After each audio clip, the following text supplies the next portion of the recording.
Hey, good morning. Hey, good morning. Hey, I know there's a lot of you guys that are out there struggling, especially new agents. And I believe that your office is killing your real estate business. You heard me. This isn't a recruiting video. This is just being straight up honest with you. Your office, I know some of you love the people there. You feel like your broker in charge done you a favor because he hired you. Guys, they didn't hire you, you hired them. You decided to take your business to them. But guys, your real estate office is killing your business. So we'll get to why here in just a second. Guys, if you like the videos I've been doing, click like, hit the subscribe button. And guys, like I said, I know a lot of you guys are struggling.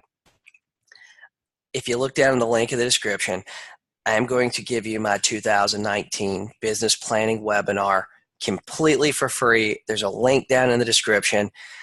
Get it, put your email address in it, it emails it to you, and guys, go through it. It gives you the spreadsheet to track your stuff and to figure out how many listings you need to take to be really successful this year.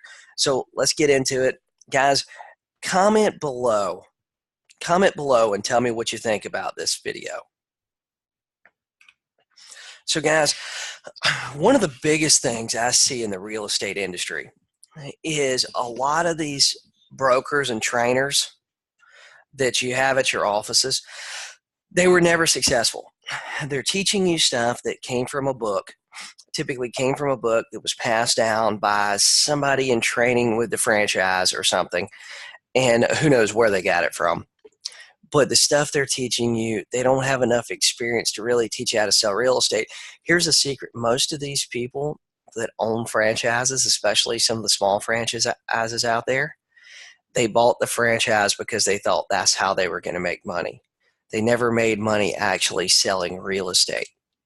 I remember the first office I was at, these guys, they'd sit around the office and they would talk about ways to get business. And they really believed that like people, and back then, this was 15 years ago, you did get a walk-in person every now and then, but they believed that the office location is what would make them successful. They thought it was a fantastic office location. After being there a couple of months, I realized it was a horrible office location. Actually, we had adjoining walls with a strip club, and there would actually be people walking into our office to ask us what time the strip club opened. I mean, that is no joke at all. Guys, they actually believed that the office location was what was going to make us successful. There's a lot of brokers out there. There's a lot of people that own offices out there that they believe that's what makes them successful. Or they done one transaction doing this and they feel like that is what everybody needs to do. Guys, look at the people you're working for. Look at the people you're working for.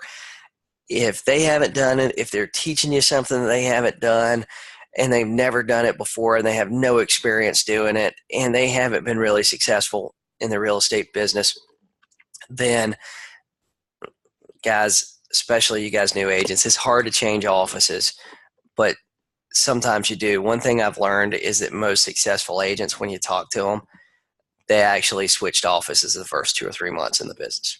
So it's okay. It's okay. Do it before you order signs if you're brand new. If you're thinking about doing it, just do it. So number 2, the office atmosphere sucks. I'll tell you guys, this was one story that I have for sure. I was working really hard. I was building this was in 2007. I'd been an individual agent. 2007, the market started going down. Basically, the real estate bubble busted, and I got really good at generating leads online. I started a property management company because there were all these places sitting around empty that that people thought they were going to flip, but then they couldn't flip them. And so I had all these leads coming in. And I couldn't work them. And I was so busy doing stuff that I decided, hey, I was going to create a team. The office I was at was this was a big office, probably had 125 agents, 150 agents, which is an enormous office for my market. And the biggest thing that they had was, man, the atmosphere there absolutely sucked. I mean, it was like, I would equate it to being similar to going in a funeral home. I mean, you go in, everybody talk about how bad the market was. The lady that was our the office manager, I try to recruit an agent to my team. She required us to allow her to interview them too, and she would tell them how bad the market was. And I mean, it was just, the atmosphere sucked. One of the biggest things that changed my business in 2007, 2008 was not what I was doing, it was the atmosphere I was in. I mean, man, I hated going to the office. And there wasn't just that one agent. Every office has that one agent that sits around and talks about how bad and how hard the market is. Guys, if the market wasn't as tough as what it is, we wouldn't make the money that we make, right? If it was easy, we'd be paid like a McDonald's employee. Working at McDonald's is easy. Your biggest problem at McDonald's is you forget to put ketchup on their cheeseburger, right? That's your biggest problem. Biggest problem. Working in the real estate industry, we got to go out there, we got to look for the people, then we got to sell them something. Not only do we have to go find them, we got to go sell them something, right? Real estate business is tough. That's why we make money. If it was easy, we'd be paid like a McDonald's employee, right? But the office atmosphere at some of these offices absolutely sucks. The office I was at, there wasn't just one guy sitting around. There was the office was full of them. I think some of them were coming because, the office had internet. I mean, yeah, the financial world was crumbling around us, but man, it was, the atmosphere was tough. There was a lot of agents that they should have had the balls to go up to them and say, hey, look, man, if you're going to be in here negative every day, just don't come. Go somewhere else. They really should have done that. However, the office I was at, they actually had they were having gold bug parties at the office where you could bring all your unwanted jewelry in and people would buy your gold. It was insane. I remember the moment that I said, hey, I got to start interviewing at other offices was when my broker in charge actually came into the meeting with a list of places at the mall that would be hiring for Christmas help. Guys, let me ask you, yes or no, would you leave that office? Yes or no? Give me an answer down in the comments. Yes or no? Yes, I'd leave that office. No, I wouldn't leave that office. Right? Guys, mindset is your most precious asset or liability. Number 3. Guys, everything keeps changing. Guys, I'll tell you this. If you're in an office, there's a lot of offices out there that, man, the people managing the office ownership. I was at one of these that everything kept changing. Everything kept changing. I mean, broker in charge changed. Office staff constantly changed. Commission plans changed. They always had a new plan. Every week there was a new plan. It was like, I don't know if ownership would read a book or what, but man, they would come in and literally, oh, hey, this is changing. Guys, I'm going to tell you this. I do typically embrace change. I like change when it's good. I don't like change when it's bad. I don't like change when I've based my whole business and my daily activities in my life around a certain plan, right? Like my commission plan, I was at an office and they decided they were going to take one of the staff members and make him a closing coordinator and require everybody to use him. And all of a sudden, basically they wanted to snap their fingers and charge everybody $250 per transaction. Well, me personally, I had an assistant that done all my closing stuff, right? I didn't need that. And quite honestly, I was closing enough business where, 6-8 transactions a month, man, $250 a transaction, that adds up. Way more than what I was paying my assistant. And my assistant, I had access for them to do additional stuff for me, right? Not just closing stuff. But if you're at an office where everything keeps changing, every week you get a new email, every week there's a new plan, guys, it's hard. I know that the new plan might sound exciting, but it's hard to plan your business and it's hard to base everything around a moving target. If everything keeps changing, your commission rate, your commission plan, your office fees, a change every now and then has to happen. You know what I mean? Sometimes the cost in the office go up a little bit. Your monthly fees got to go up a little bit. I'm not telling you that's a problem. I'm telling you when you're getting an 80-20 split last week and this week they want to give you a 70-30, or this week they want to say, hey, certain things you get a different commission split on, right? I'm all for them giving you a little bonus, but that's usually not how it works. It usually goes the other way. It's hard to plan your business when the office you're at can't plan their business, right? Guys, this is one that is probably like my biggest pet peeve. This is my biggest pet peeve. I'm not a paperwork person.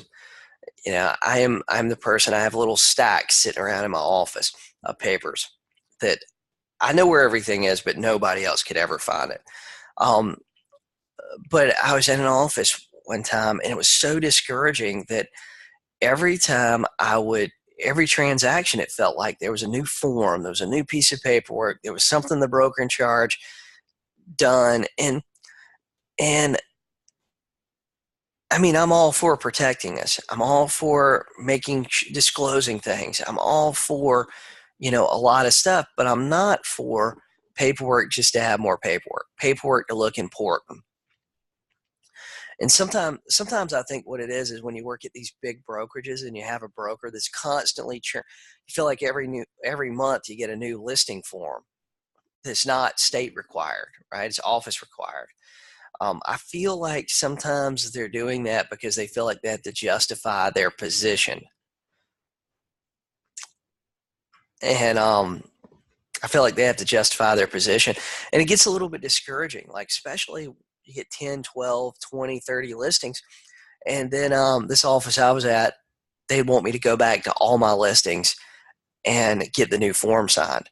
And at the time I had like 60, 70 listings. And so getting one page signed by 50, 60 people, oh my God, was a nightmare. So guys, number five, I think this is the last one. If you're seeing these things in your office, sometimes you have to live in a bubble, right? But some offices I see, they're literally bogging their agents down in training and technology. They have a lot of cool stuff, right? They have a lot of cool stuff, but it's really easy to get, when they have 3, 4 training classes a week, 5 training classes a week, it starts getting to where, it starts taking up a lot of your time to work. If you're spending an hour, 2 hours a day training, because by the time you drive to the office, sit through an hour class, chat with everybody a few minutes, all that stuff, you spent 2 hours. It's 2 hours of your day that's gone, right? And you just get bogged down in it. I'll tell you, the thing about me and the thing about my business and the thing about my business in the past, when I'm the most productive is when things are the simplest, right? You guys that are in my group coaching, you guys have heard me talk about, gosh, for years, I didn't have a CRM. What I used was a 5-subject notebook. And I didn't do anything special with the 5-subject thing. I just used a 5-subject because it was bigger. That's all. I mean, you could use a 1-subject notebook, right? 1 lead per page. When you get one person you have a meaningful conversation with that you feel like, hey, they really want to buy or sell a house, you write their name down on a page, you write down all the details, you write down their contact information, and your follow-up is nothing more than you going back through your notebook, right? Sometimes with CRMs, we log in, we see we got 10 alerts. Today, we can't get to them. Tomorrow, we got 25 alerts. The next thing you know, you got 100, and you're going, hey, I don't even want to log in. Don't want to see how many alerts I've missed. But a lot of offices out there are just bogging their agents down in training and technology rather than telling them, hey, this is what you need to do to go out and be successful. They're constantly changing websites. They constantly have a new training program. They constantly have something. So guys, I'm gonna tell you a couple of things here real quick that have really helped me in my real estate business. A couple of principles. Guys, if you want to join my group coaching, use the code YouTube at the checkout at jasonmorrisgroupcoaching.com and you get 50% off. Hey, don't forget to subscribe and don't forget to like my video. But guys, number one, the KISS method, right? Keep it simple.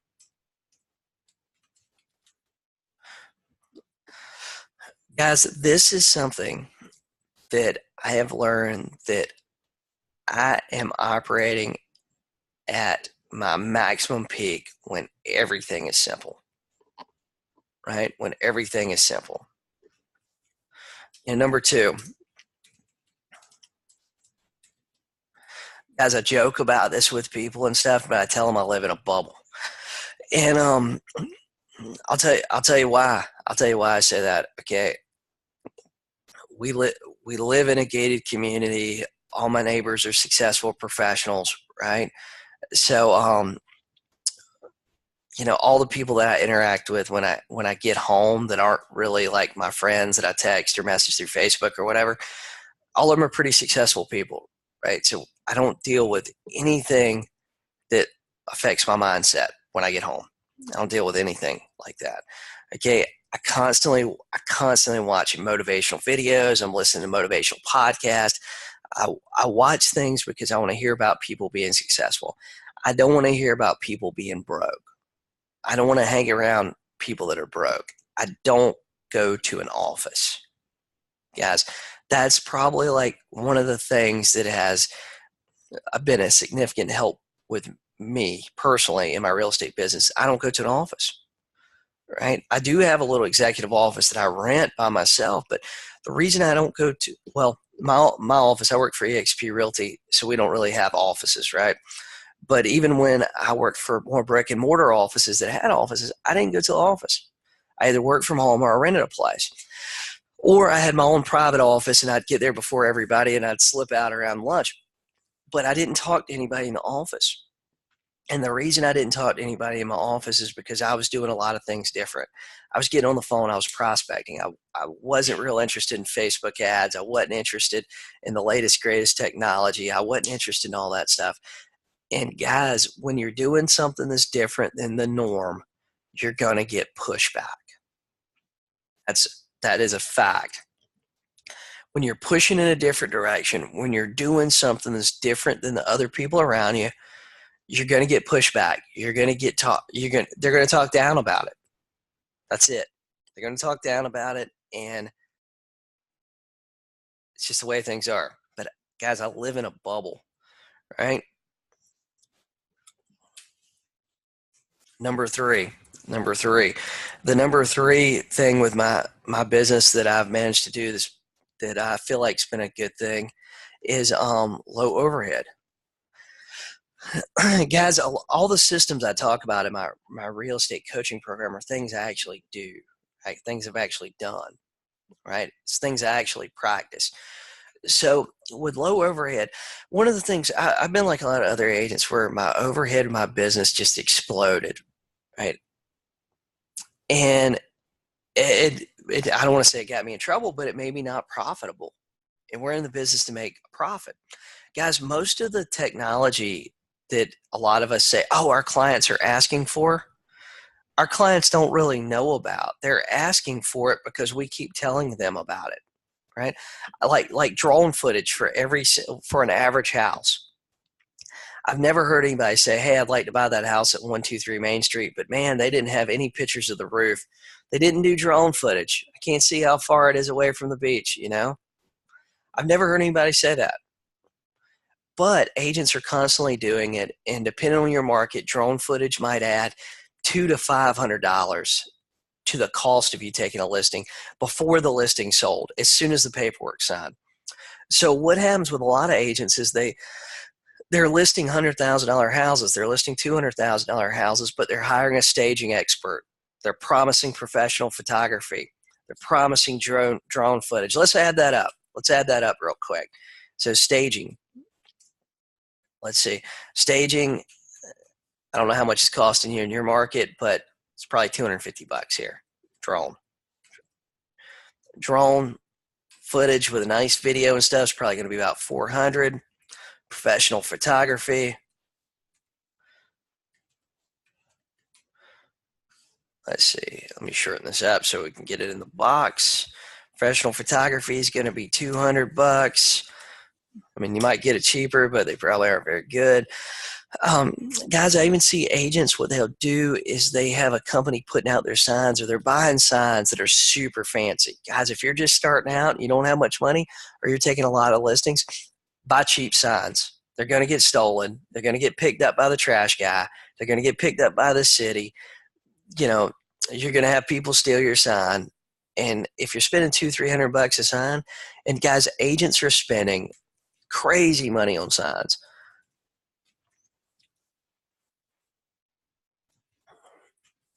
$200 for signs, because some of you guys are actually paying to put signs out. Guys, just that right there. Just that right there. Let's see. We got $1,050.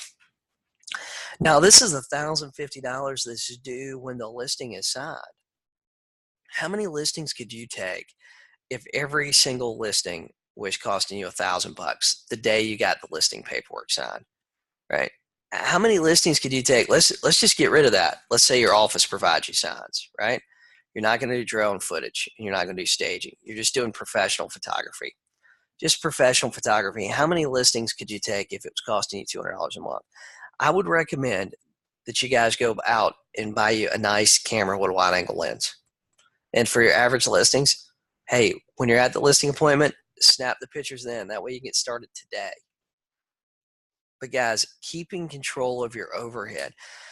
I'll tell you guys a quick story. When I first started in the real estate business, I thought the Talking House was amazing. The Talking House, I can't remember if it was $200, $250, but it was expensive. But I thought the Talking House was amazing. I sold myself on the idea that we had to have one. And guys, it limited the amount of listings I would take because I was promising a Talking House. And if I didn't have a Talking House and I didn't have another $250 to go get one, then I couldn't list another house. Guys, you got to think your systems through. So I'll tell you another one that was a big one for me was I was doing flyers.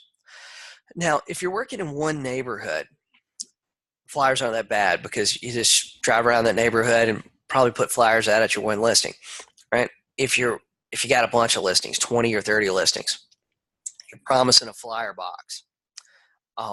I went to a real estate seminar and I was sold on flyer boxes. This agent there was doing, something crazy, 1,000 deals a year. He talked about flyer boxes being a major source of business.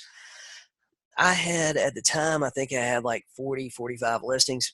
I go out and I buy like 40 flyer boxes. I mean, I had them next day delivered. I needed these things like tomorrow. I had my assistant do flyers for every single listing I had.